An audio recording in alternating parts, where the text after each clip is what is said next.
Salatu wassalam ala Rasulullah. My bad. Put it on. I'll read these. After the beloved Prophet ﷺ had passed away, the companions gathered to choose a successor. On this day, Umar Bin AlKhattab said to Abu Ubaidah, "Stretch forth your hand, and I will swear allegiance to you. For I heard the Prophet ﷺ say, every ummah has an ameen, and you are the ameen of this ummah." "I would not," said Abu Ubaidah, "I would not put myself forward in the presence of a man whom the Prophet ﷺ commanded to lead us in prayer and who led us right until the Prophet's ﷺ's death." Amir ibn Abdullah bin al-Jarrah, better known as Abu Ubaidah ibn al-Jarrah, radiallahu anhu, was one of the first converts. In fact, he converted by the hand of Abu Bakr Siddiq radiallahu anhu the day after his own conversion. With other great Sahabis such as Uthman bin Affan and Abdurrahman ibn Auf. He is one of the 10 guaranteed paradise during his lifetime. Abu Ubaidah went through the cruel and lonely experience of being a Muslim in the early days of Islam in Makkah. He suffered pain, harshness, rejection, and sorrow with the other early Muslims. Yet he remained firm under the test and loyal to Allah and His Prophet ﷺ. The Prophet ﷺ put his right hand on Abu Ubaidah and said, "In every nation there exists a man worthy of all trust, or the Amin, and the trustworthy of this nation is Abu Ubaidah ibn al-Jarrah." One day a delegation of Christians came to Rasulullah ﷺ and said, "O Abu al-Qasim, send one of your Sahaba with us, one that you agree to be a judge between us on some questions on a property about which we disagree. We accept your judgment." Rasulullah ﷺ said, "Come back in the evening, and I shall send with you a strong and loyal companion." Umar Bin AlKhattab went early to Salatul Zuhr, hoping to have this mission, simply because he wanted to be that person described by Rasulullah ﷺ. After Rasulullah ﷺ had finished the prayer, he began looking right and left. Umar ibn Khattab kept raising his head, looking, to show Rasulullah ﷺ that he was there.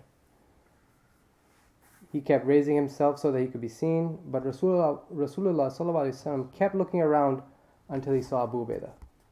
Then he called him and said, "Go with them, judge between them with the truth." In the battle of Badr, he was so fierce and fearless that the Quraysh cavalry was afraid to confront him. Only one man of the Quraysh continued pursuing Abu Ubaidah radiallahu anhu wherever he turned, and Abu Ubaidah did his best not to face him. This man was determined. Over and over again he blocked his path and made himself a barrier between Abu Ubaidah and Allah's enemies. At one point this man reached him from the back, and out of defense Abu Ubaidah killed him. This man fell dead between his arms. The man was his very own father.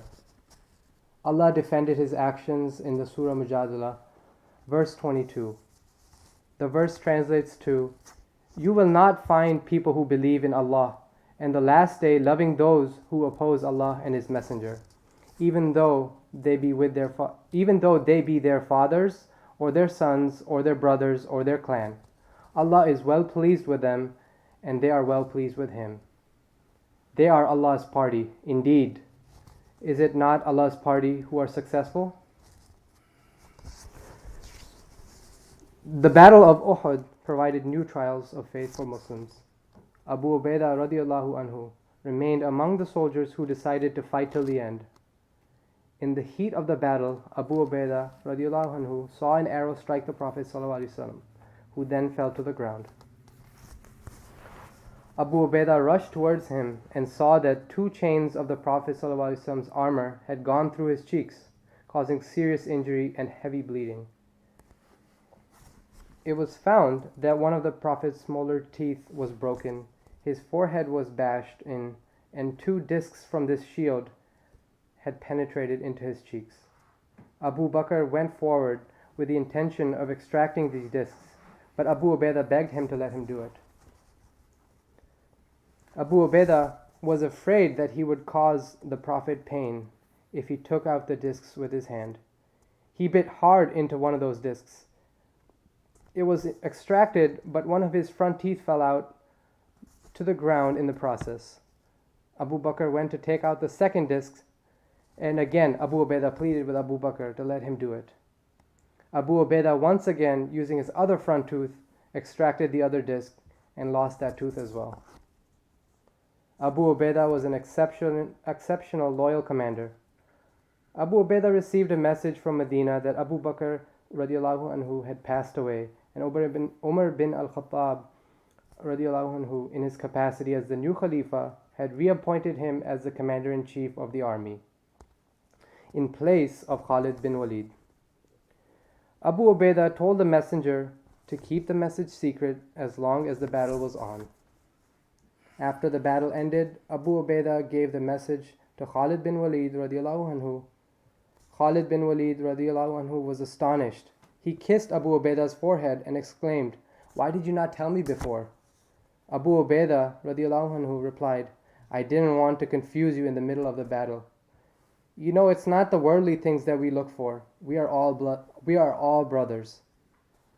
Khalid accepted the instructions and continued to fight valiantly under the command of Abu Ubaidah radiallahu anhu.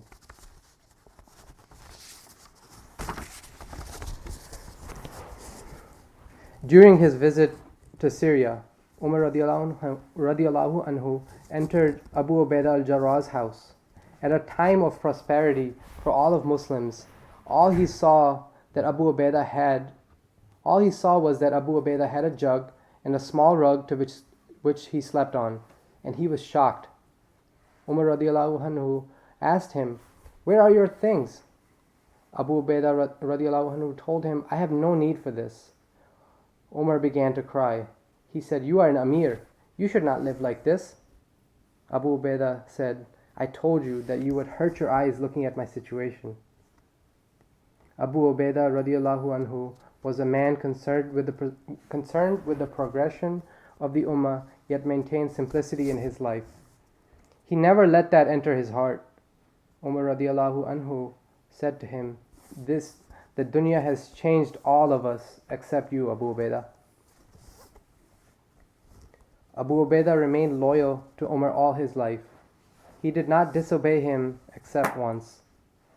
This happened when the plague had hit the land of Greater Syria and devastated the population.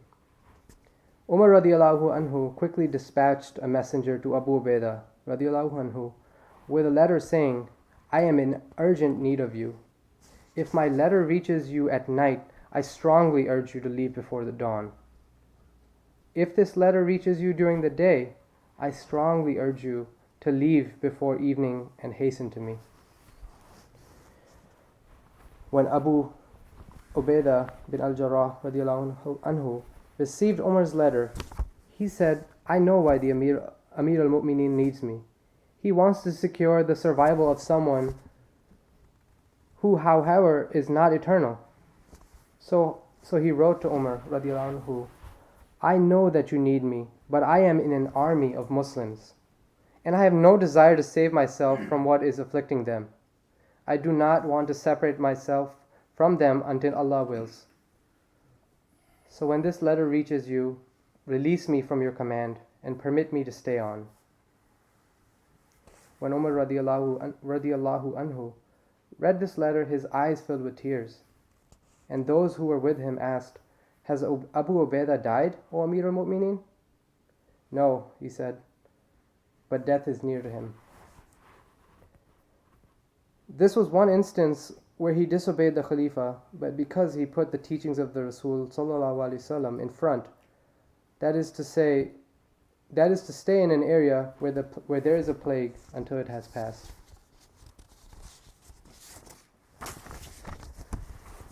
Some things that we learn from Abu Ubaidah radiallahu anhu are how a Muslim can display modesty, live life simply, and that the focus is not this dunya. Also, we can learn a lot about leadership. Not once did Abu Ubaidah take a position for his own benefit, but instead he did so at times for the betterment of the Ummah. Although he could have accepted the most powerful position of the political and religious authority, like when we saw Umar radiallahu anhu give bay'ah to him after the Prophet ﷺ's death, he preferred to give it to that person who rightly deserved it. From these righteous Sahaba, there are many lessons to be learned. And such, upon his deathbed, Abu Ubaidah gave some wise words for us to remember and learn from. Let me give you some advice which will cause you to be on the path of goodness always. Abu Ubaidah said, establish prayer, fast the month of Ramadan, give sadaqah, perform the Hajj and Umrah, remain united and support one another. Be sincere to your commanders and do not conceal anything from them. Don't let the world destroy you, for even if a man were to live 1,000 years, he would still end up with this state that you see me in. Abu Ubaidah then turned to Mu'adh ibn Jabal radiallahu anhu and said, O Mu'adh, perform the prayer with the people. At this, his pure soul had departed. Mu'adh got up and said, O people, you are stricken by a death of a man. By Allah, I don't know whether I have seen a man who had a more righteous heart, who was further from all evil, and who was more sincere to the people, than he. Ask Allah subhanahu wa ta'ala to shower His mercy on him, and Allah will be merciful to you. May Allah's mercy be upon Abu Ubaidah.